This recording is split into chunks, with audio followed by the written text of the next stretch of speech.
Shedaralon minyak goreng kemasan yang sempat langka hampir sebulan terakhir mendadak kembali memenuhi pasar.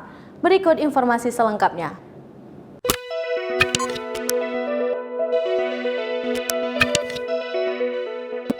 Shedaralon minyak goreng kemasan yang sempat langka hampir sebulan terakhir mendadak kembali memenuhi pasar, menyusul pencabutan kembali subsidi yang sejak 1 bulanan ini diberlakukan pemerintah.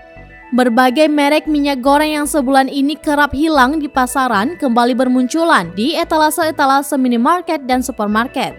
Namun dengan harga baru jauh di atas harga eceran tertinggi yaitu Rp14.000 per liternya yang pada Rabu 16 Maret 2022 akhirnya dicabut pemerintah.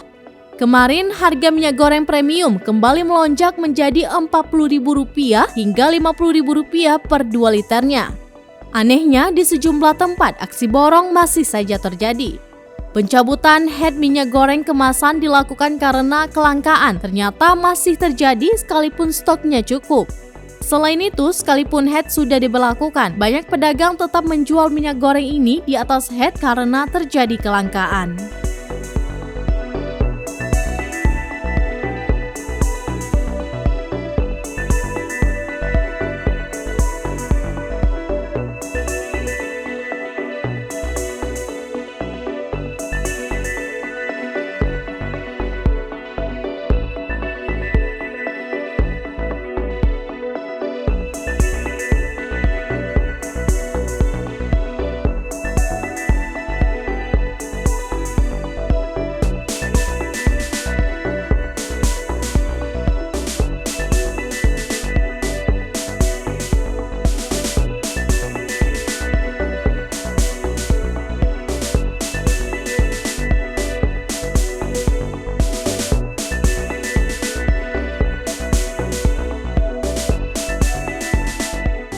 Demikian informasi terkini, Shedaralon saksikan terus informasi lainnya di kanal YouTube Serambi On TV, di Facebook Serambi News, dan berita lainnya di website serambinews.com.